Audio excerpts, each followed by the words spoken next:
Hey, Data.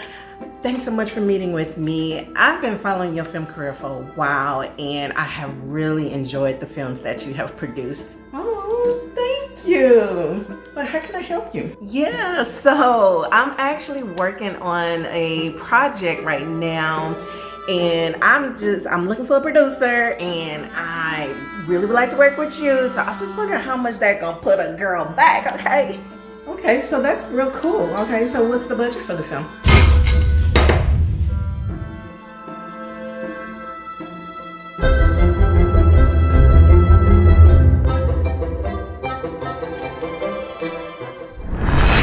Contrary to popular opinion, holding your budget near and dear to your heart during negotiations is not 100% the correct way of doing it, okay?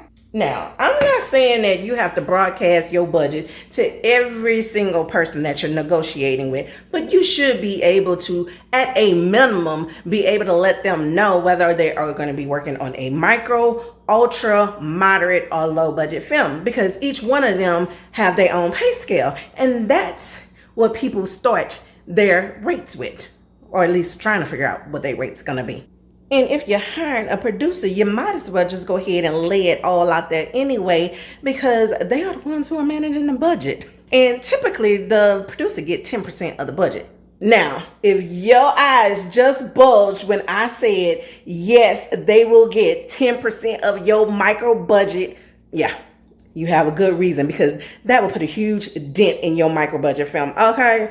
So you need to be prepared to negotiate. If you want me to create a video about rates and negotiating, let me know in the comment section. So now you're probably wondering, well, what exactly is a micro, ultra, moderate, and low budget film? Good question. And that's why I'm here today, to share that with you. Because I have indie filmmakers all the time reaching out to me about their film projects, and honestly, they misuse the terms for their budgets all the time. And the one that they honestly misuse is low budget. Everybody just want to say low budget, not realizing that they are different scales to this. So that is why I want to break it down to you today. Because did you know that a low budget film can be nearly $2 million?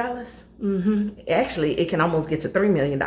And I'm going to share with you what I mean by that. So, are you ready to learn about the different budgets today? Let's go. What's up, my Diversity in Cinema Academy fam? I'm Theta Catalan, and this is the place to be if you're an aspiring filmmaker, video creator, and screenwriter. Now, I mentioned earlier that people determine their rates from the pay scales. However, that's also how the line producer decides the rates when developing the line item budget. So here's another thing I also noticed. A lot of new filmmakers start negotiating rates way before they even have a line item budget prepared. The problem with that method is now you may have promised someone 10 grand to direct your micro budget or ultra low budget film.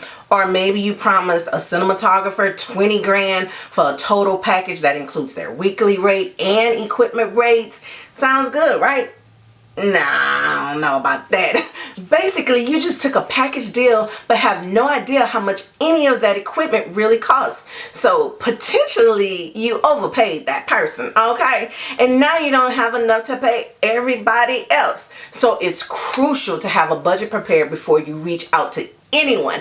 And now, to be fair to the cinematographers with package deals, I know that most micro and ultra low budget films can't afford your day rate and equipment rate. So I know you're doing them a favor unless you're showing up with a Canon 60D and just a 3-point lighting kit. Then get out of here with that, okay? Alright, so let's start breaking down these different budgets. I will mainly discuss the baseline budgets based on the Screen Actors Guild low budget agreements. Most films below $700,000 will likely be a non-union film, especially in states that don't mandate that it has to be a union film.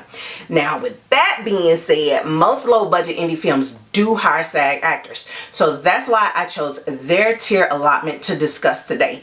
If you want me to break down the tiers for other unions, let me know in the comments. You can also visit Diversity in Cinema Academy's website, Resources for Filmmakers section, to be linked directly to each union site. I'll provide a link below. Now, before we dive into the budget tier breakdown, here's my friendly reminder. Please hit the subscribe button and turn on your notifications if you want to continue receiving content that helps you turn your productions into a profitable business model. Also, hit the like button if you love the content I am providing. It really does give me a boost in the algorithm. Okay, so let's get back to it. Now, the first budget tier is micro budget films. A micro budget film is budgeted at $20,000 or less per picture or per episode.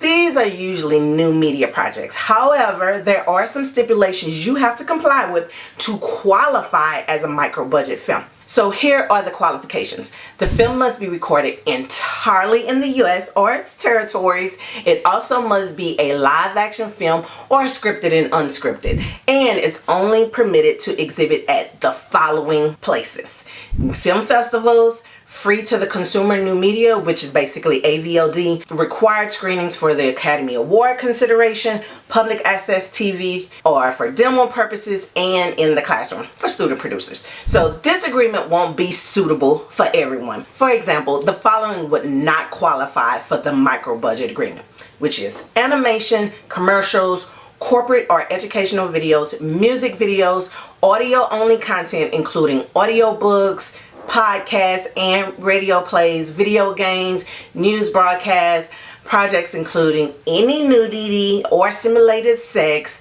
any hazardous stunts, and projects where the producer has received any compensation in exchange for the right to distribute or exhibit it. Now, the second budget tier is ultra low budget films. The ultra low budget project agreement applies to those films shooting entirely in the United States with a maximum budget of $300,000. A lot of people fall into that category. Okay, so the budget or total production cost includes all above the line and below the line costs, including any deferred compensation. Prior to executing, the producer must submit to the union a complete and accurate detailed budget, the shooting script and the shooting schedule, which is basically your day out of days, the pre-production cast list, and any other relevant information.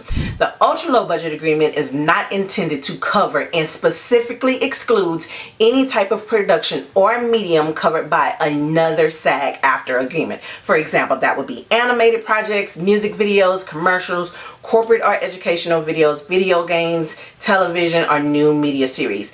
Additionally, if the producer exceeds their production limit of $300,000, SAG may reclassify the project to an appropriate agreement. Okay, so if you think you're planning on holding your precious budget to your heart to do some slick shit, be cautious, because if they find out and bump you up to the next tier and you don't have that money to pay back, you may have some real issues to contend with, okay? Because they got lawyers, okay, y'all? Okay, so if you're finding any value in anything I have shared with you so far in this video, go ahead and hit that like button. Let me know and let YouTube algorithm know as well, okay? So the next budget tier is moderate low budget films.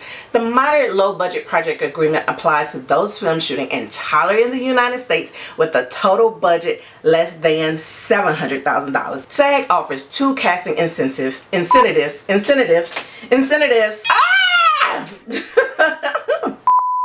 SAG offers two casting incentives to moderate low budget project filmmakers that may increase the total production cost maximum. The first qualifier is the diversity in casting incentive, which increases the total production cost to $950,000. Okay, so y'all see why that diversity is important? Now, another qualifier is the background actor incentive, which increases the total production cost by $112,000.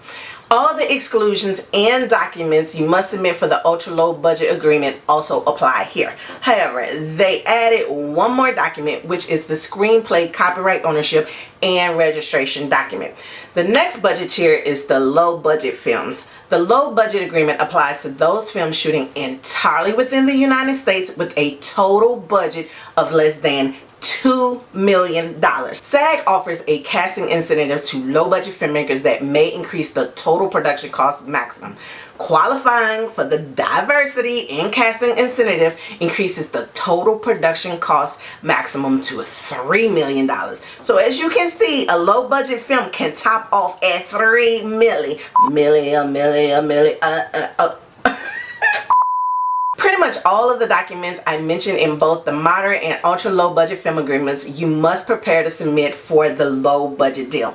The terms of the low budget agreement do not apply to animation projects, commercials, or new media. So these are the primary budget tiers that indie films typically fall under for a low budget production.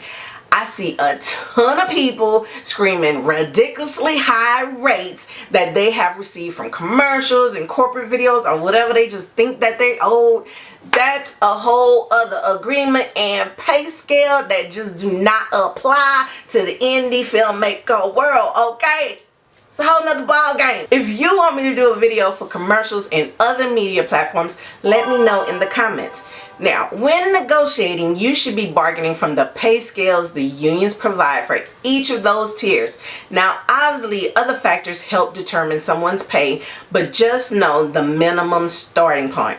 Also, I want you to know that I have employed people who have worked on many bigger productions but still accepted the union standard for a low budget film. So don't let your local crew or actors hype you up about that one Marvel film they worked on. That's all I'm going to say about that.